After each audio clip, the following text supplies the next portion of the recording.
What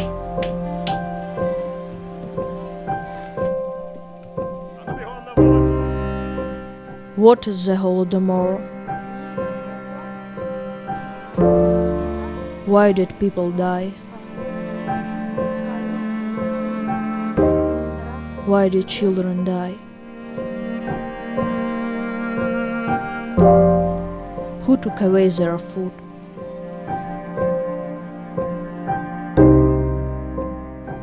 I passed many villages. Everywhere I heard people crying, "We have no bread, we are dying.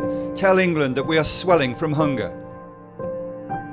Gareth Jones is a well-known Welsh journalist.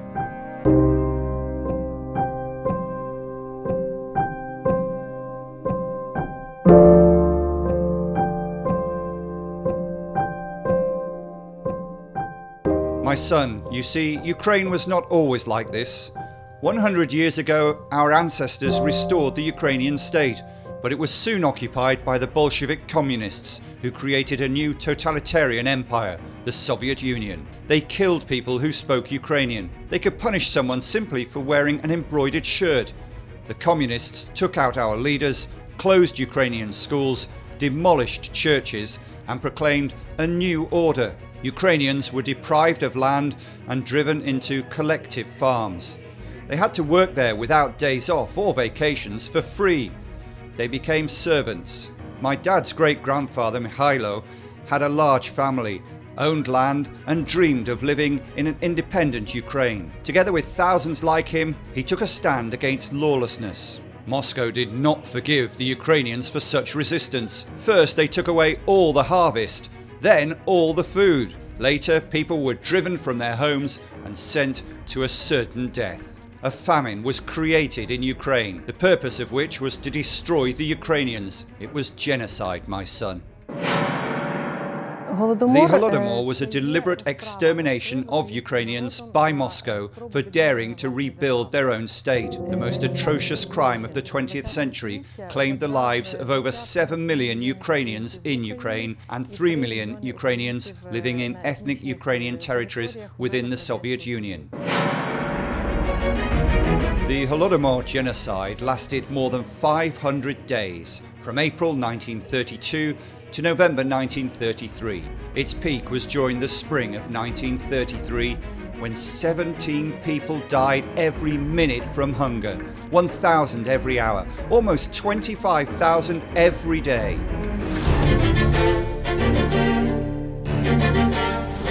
Kharkiv is the former capital of the Ukrainian Socialist Soviet Republic. People who protested against the lawlessness of repressions and famine wrote letters of appeal there.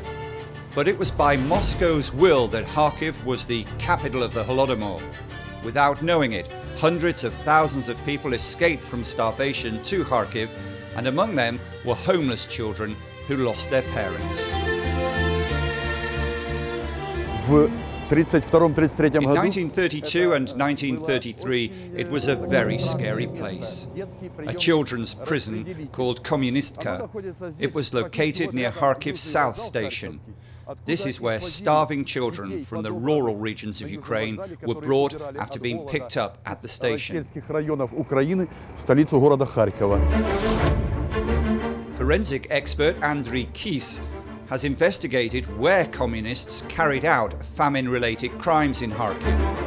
A former communist shelter has become a place for killing children.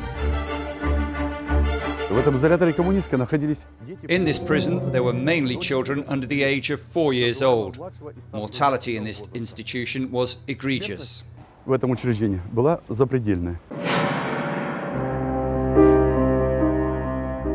Kharkiv had its own Holodomor death road. I would not name this street after Karl Marx. It was the Death Street. What attracts the attention is the location of this morgue and the number of corpses that laid there.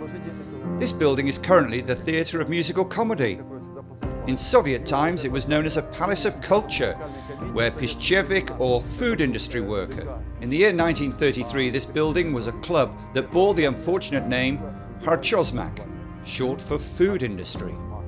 People died or were dying in a place called Harchozmak. Hunger and harchosmak. The morgue and harchosmak are a terrible combination. Это страшное сочетание.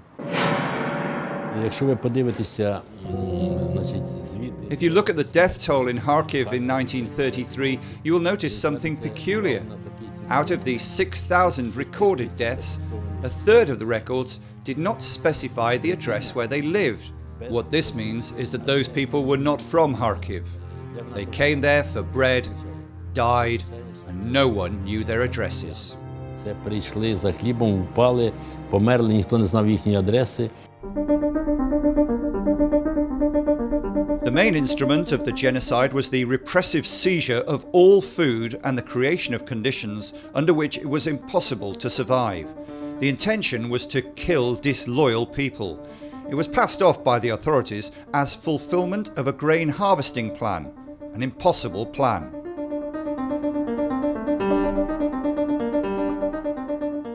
Гектар український давав для цих хлібозаготівель. The yields per hectare in Ukraine were much higher than in Russia. When the famine began, 1.1 quintal was collected from a hectare of land in Russia versus 5 quintals in Ukraine. This is how food was seized in a bumper crop year. Продовольства через надмірні хлібозаготівлі. Another instrument of the Holodomor were the blackboards, a special regime when entire villages and even districts were subjected to total isolation and were doomed to starvation.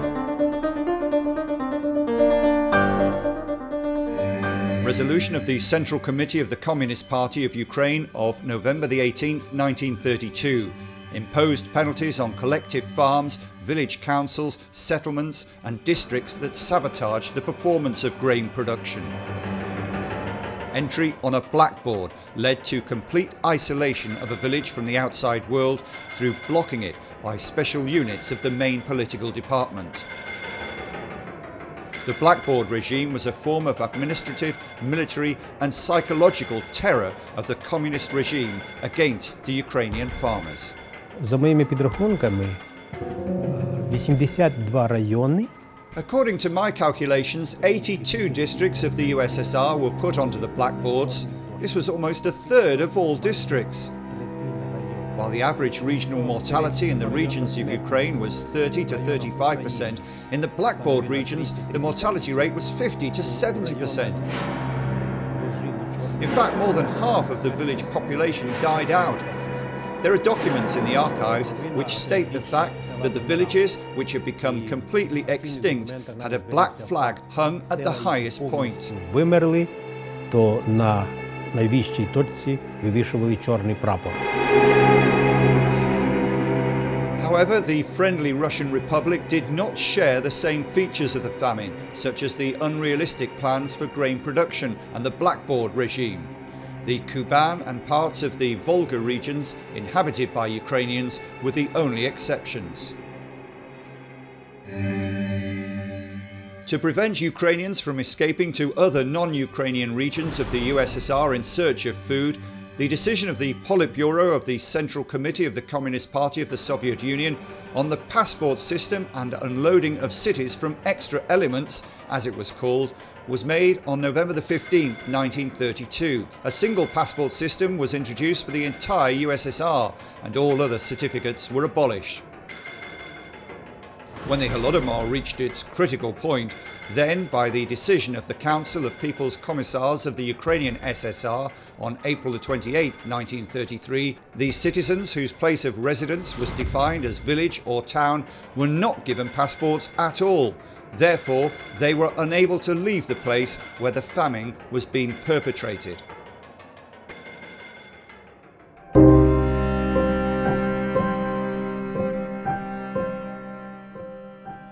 There was a bit of land. It was sown last year. It was harvested somehow. On the other side rye grew. And we started eating that rye. And here a man arrives on horseback. The boys had some heads of grain in their bags. They quickly threw them away, and I began thinking to myself that I had not even picked up anything there. I picked up those grains on the road where rye grew. The man wrote it down. I come home and see that an officer has taken my mother to prison in Lysyanka for stealing those heads of rye. On 7th of August 1932, the Central Executive Committee and the Council of People's Commissars of the Ukrainian SSR issued a decree on safekeeping property of state enterprises, collective farms and cooperatives and strengthening public socialist property, which was also known as the Law of 5 Heads of Grain. It was forbidden to pick up any crop leftovers on the fields, even after the harvest. For a handful of grains or several heads of grain were picked up, people could receive up to 10 years in prison, and there were cases of shooting on the spot.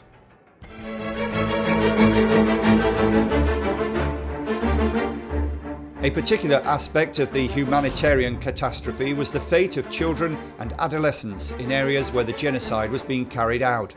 The communists set up a special network of shelters, which in fact became children's concentration camps, death camps. One of them operated in Zaporizhzhia in the city centre. It was called Malyutka, or baby.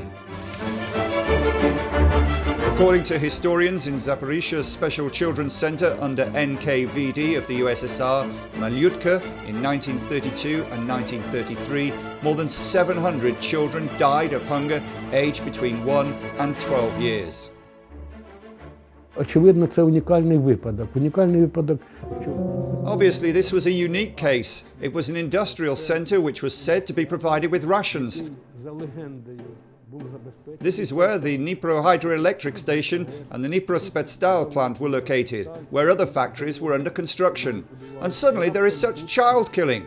Furthermore, it happened in the center of a thriving city that looked like a scene from a movie. Хорошо забезпеченого міста, яке було як на картинці, як в кіно. Всі діти були роздягнені. All the kids were undressed, even though it was winter. The premises were not heated. They slept on bare boards. Most slept on the floor. No beds or bedclothes were provided. Rats were running around. And an epidemic was apparently spreading. Ніхто не припускав. Бігали щури і, очевидно, ширилася епідемія. Juvenile prisoners in Children's Center in the Odessa region were in similar conditions. In the Comintern district of Odessa city, there were infants up to 5 years old. 80 litres of milk was allegedly dispensed for them, but when divided by the number of children, it amounted to just a teaspoon per day. This is essentially nothing for these children.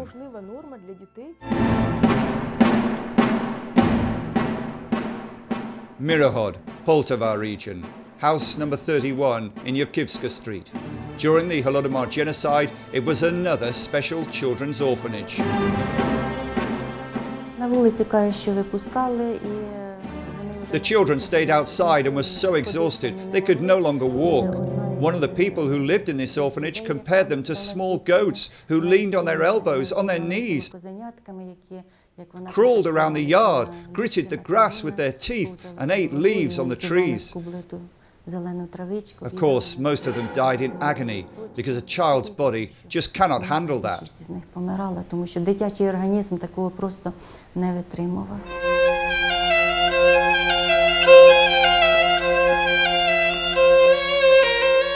The extent of the infant mortality can be seen in archival documents, but not official mortality statistics. Those were closely concealed. 46 children were born in Bereshivka in 1932. In 1940, only 23 8-year-olds went to school. Next, in the village of Vitovtsi, 108 children were born in 1932. But in 1940, only 10 went to school. Where are the children?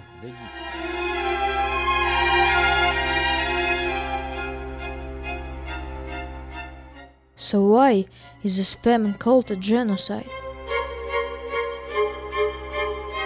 Головне завдання, яке Сталін собі Stalin's most genocidal goal was to turn the free-spirited Ukrainian population, the farmers, the intelligentsia, into rivets. волелюбне населення українське, селян, As he put it, rivets of the great state machine. He wanted to turn Ukrainians into Russian rivets. гвинтиків до державного механізму. Це він хотів. Іншими словами, зробити з українців російських гвинтиків.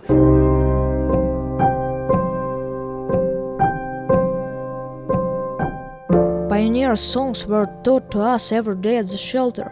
We start the day with a song about Stalin.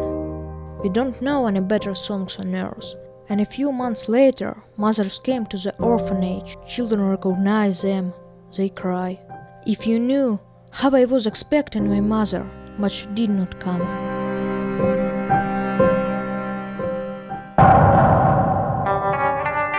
The additional purposes of those children's death camps were political brainwashing, inciting hatred of one's own nation, forced alienation from the native Ukrainian language.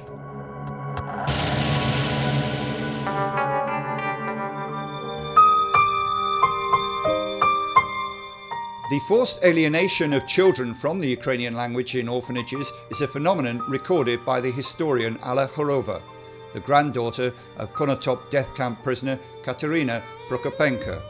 Alla's grandmother was sent there after her family from the village of Horlinka in Chernihiv region was repressed. When she returned to her mother, the child could not understand a word of the language that her relatives spoke. Виховання велося лише російською мовою, і діти... Education was provided only in Russian. During the year, the children learned and spoke Russian very well. And Katrusia, who was quite little at that time, was very easily influenced. She spoke Russian for a whole year and it was convenient for her. If she'd stayed in that orphanage for a longer time, then that impact would have been much greater. Did the Ukrainians of Galicia and Volhynia, who were under Polish rule, know about Holodomor? Despite Moscow's conspiracy measures, the information blockade was broken by a Greek Catholic church based in Lviv. In December 1932, the Metropolitan of the Ukrainian Greek Catholic Church, Andriy Sheptytsky, systematized data on the famine in the Ukrainian SSR, establishing a bureau that collected materials on the Holodomor. The church launched a worldwide information campaign on crimes in the Ukrainian SSR. On 24th of July 1933, Andriy Sheptytsky and the higher clergy of the Ukrainian Greek Catholic Church issued a proclamation called Ukraine in Dying Convulsions. It appealed to Christians around the world to spread the truth about Holodomor in Ukraine and to help the starving Ukrainian people. 35 Ukrainian NGOs had joined the Civic Rescue Committee of Ukraine, which had become a coordinator of assistance to the victims of communist genocide.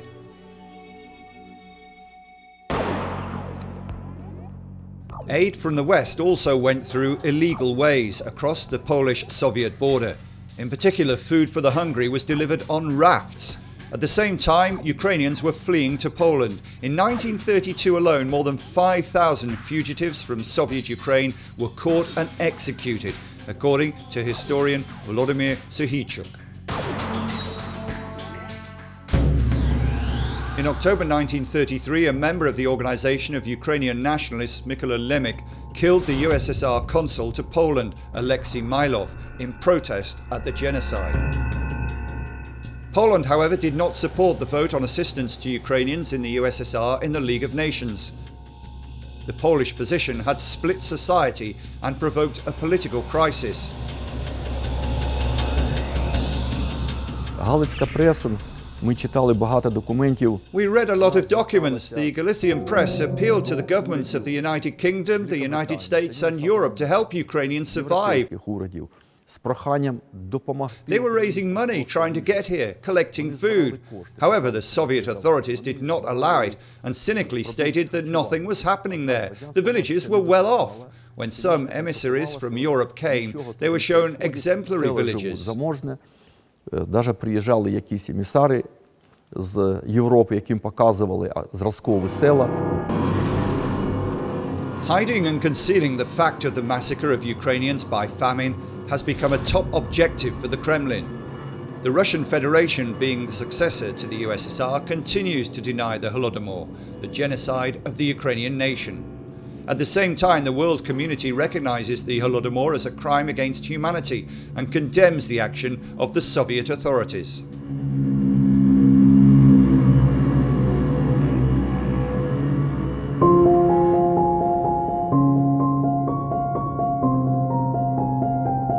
After the murder of millions of Ukrainians in Soviet Ukraine, in January 1934, Moscow cancelled the system of grain seizure. According to the new rules, the mandatory delivery of bread was not to exceed 1/3 of each farm's crop. That is another proof that the Holodomor was being supervised.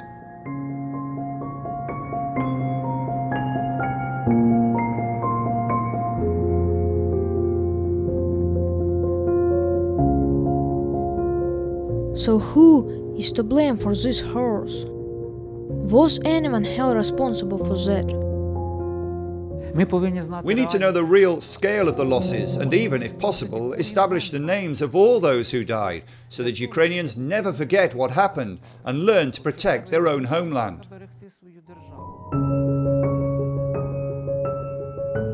How to prevent such crimes in the future? By spreading the truth about the Holodomor, the accurate calculation of the victims, the punishment of the Russian Federation, the heir to the USSR, and the recognition by the international community that such crimes are unacceptable. Нацистська Німеччина була покарана. Nazi Germany was punished. The Federal Republic of Germany accepted the responsibility. To this day, they understand that a crime was committed and they are still compensating the damages. The Soviet Union was not punished at all. Unpunished evil only breeds and gives rise to new crimes. Покаране зло лише плодиться і породжує нові злочини. Наші співвітчизники мають знати. Our compatriots need to know that ensuring our country's independence is the key to avoiding such crimes in the future. The Holodomor in Ukraine between 1932 and 1933 was officially recognized as an act of genocide of the Ukrainian nation by 17 countries. First, the Holodomor was recognized by Estonia in 1933. The second was Australia. Third came Canada. Then Hungary made that decision, the Vatican, Lithuania, Georgia. In 2006, the genocide of Ukrainians was recognized by Poland, followed by Peru, then Paraguay, Ecuador, Colombia, Mexico, Latvia, Portugal. On October the 4th, 2018, the Holodomor was recognized as a genocide by a unanimous vote of the US Senate. And this movement continues all over the world, except the heir to the USSR, the Russian Federation, the country directly responsible for the act of genocide of the Ukrainian nation. Працівники музею, працівники інституту дослідження. The staff of the museum, the Holodomor Research Institute, together with scholars and researchers, are trying to do their utmost to shed more light on the fate of those Ukrainians who fell victims to the Holodomor. The existence of this museum is a guarantee that this work will continue, that the work to recognize the Holodomor as an act of genocide will continue, and the work to condemn those responsible for this crime will continue too. У цьому злочині також буде продовжена.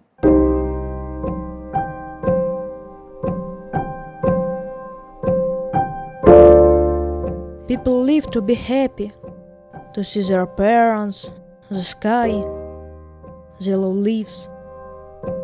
We want to be, always, so that no one disappears as a feather. Those people have not disappeared. I will remember them.